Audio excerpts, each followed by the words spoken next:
Namaste, Namaskaram. Welcome back to Avinashi Tech. This is first of its kind video on this channel where we will dive into tech news.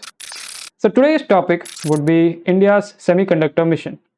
We will do a quick SWOT analysis on this topic and also touch upon the recent publicly launched Vikram 32 chip.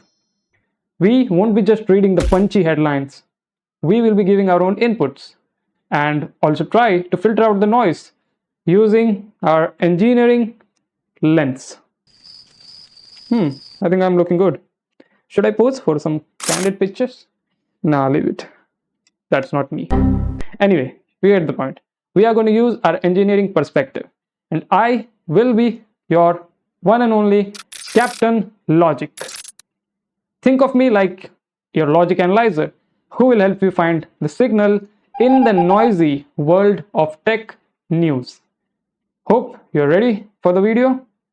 Let's get started.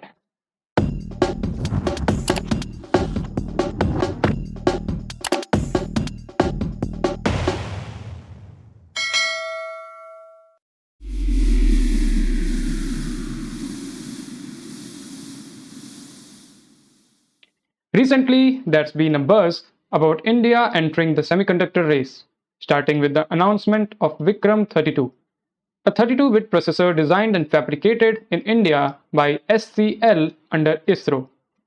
This chip supports a floating point unit, runs at 100 MHz, consumes less than half watts, supports the MIL standard 1553 bus for redundant communication, and is built on 180 nanometer CMOS technology. Now you may think, 180 nanometer? When smartphones are already at 3 nanometer? Well, here's the thing. Space isn't smartphones. Think of it this way.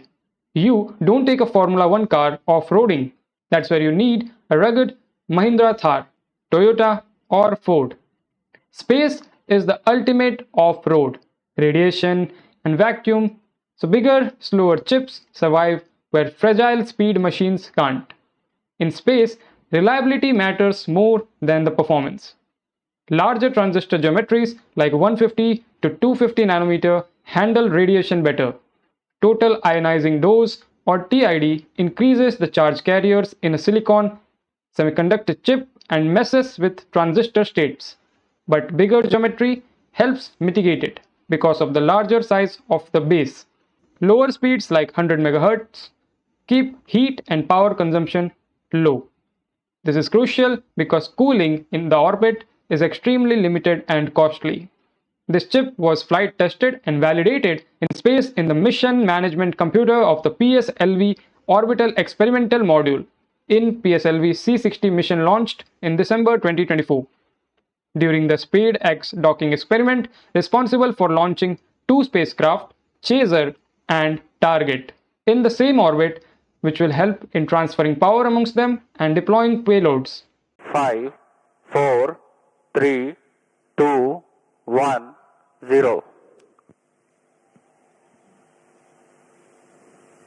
Plus 5 seconds. Liftoff normal. SpaceX B and SpaceX A satellites are separated. With this docking tech, you can power or refuel satellites, repair and upgrade them, or even assemble larger systems in orbit. This could pave the way for future missions like satellite servicing or even India's own space station BAS. This chip supports ADA programming, a language designed for mission critical defense and aerospace systems and the part of MIL standard 1815. So what's really new in this? Why are we talking about this? And how exactly is this a news? Well, because for the first time, India has designed the chip, built the chip, tested it, and also the compiler is in-house made. So this makes the chip end-to-end manufacturing a homegrown event, making this chip truly made in India. Beyond Vikram 32, the government is going all in one on semiconductors. They are offering up to 50% support for fabs and have already announced 10 projects covering both pilot lines and future production fabs. Fab sites are upcoming in Bhubaneswar, Odisha and Dholera, Gujarat. In Dholera, Gujarat, we have Tata, which is partnering with Taiwan's PSMC. Meanwhile, CG Semi has already launched a pilot line in Sanand, Gujarat. And global giants like Micron are also on board. So, what exactly are pilot lines? Pilot lines can be understood like a place where we test chips and process the validation.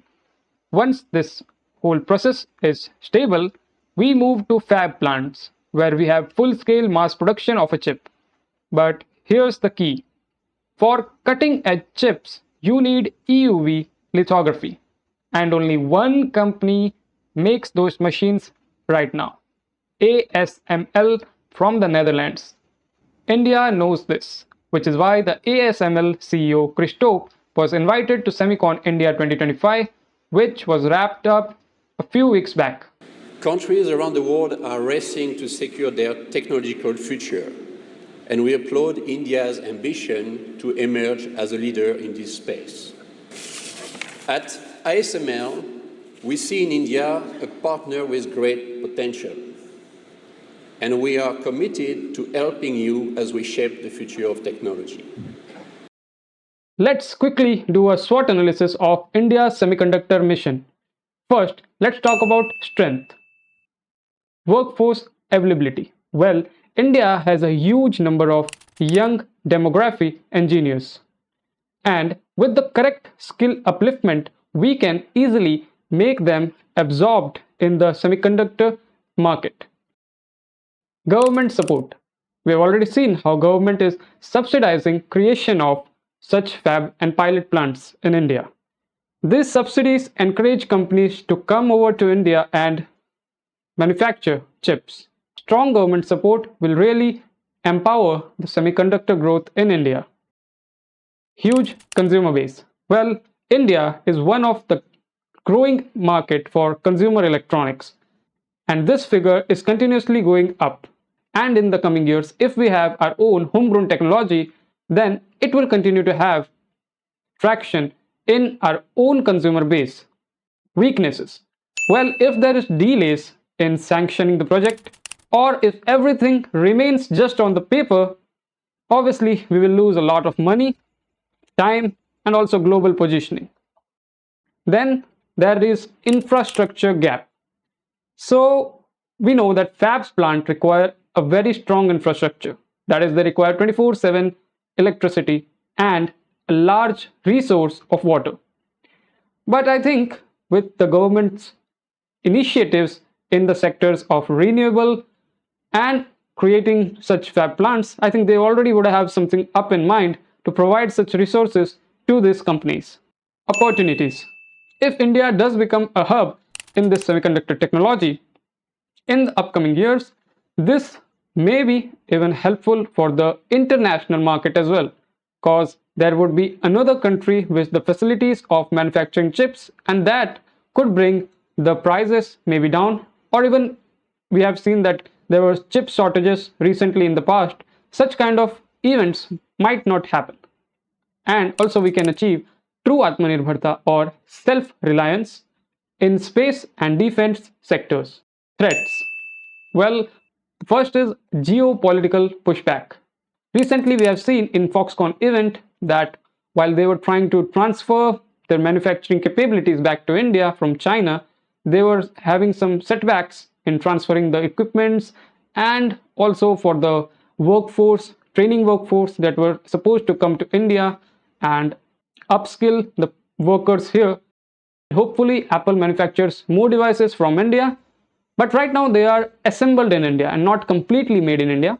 Then we have monopoly bottleneck. That is, we know the EUV lithography right now is in the hands of ASML, and ASML makes those machines. But these machines are very expensive and need time to build, right? And obviously, India is not the only country that would be needing those machines for advancements in their semiconductor technology. Many of the other countries also would be needing that. There could be some issues in sourcing those machines, maybe geopolitical, or maybe delays due to unavailability of raw materials, or maybe something else. That could be an issue, and that should be addressed, obviously. Then, obviously, there is global competition. India is not the only country subsidizing such manufacturing fab plants. Other countries are doing the same. And obviously, in such a global market, you need to manufacture. At the same time, you need to be competitive in your cost. You need to be available in manufacturing all of the required nanometers. So there is a global competition, and India is obviously late in the race also. So a lot has to be done to move forward in that direction. All right, now I would like to conclude this. India may have joined the semiconductor race a bit late, but it's better late than never. So we know that in the future, technology like edge AI, IoT, cloud computing, electric vehicles, smart cities, and a bunch of other jargons, all of this would be requiring embedded electronics, and the base of such electronics are obviously the semiconductor chips. So in the future, the country which has the most IPs, patents, this chip manufacturing capabilities, software power would be the one who will be ruling the others. To become self-reliant, at least, they should have the manufacturing capabilities, so that if geopolitical issues are created and the advancement of a country is hindered by external forces, at least we have something for us to continue growing. So even if we see that point, we should have manufacturing capabilities so that at least we can make our own advancements without relying on external countries. Now, what exactly will happen, that only time will judge. But for now, India's semiconductor mission is truly a good thing to start. And let's hope it really works in the future. Tell us in the comments if you liked this video and if I should make more of such videos in the future. Do not forget to like, share, and subscribe this channel. Captain Logic will meet you again in the next tech flight. Till then, keep watching this channel and stay tuned.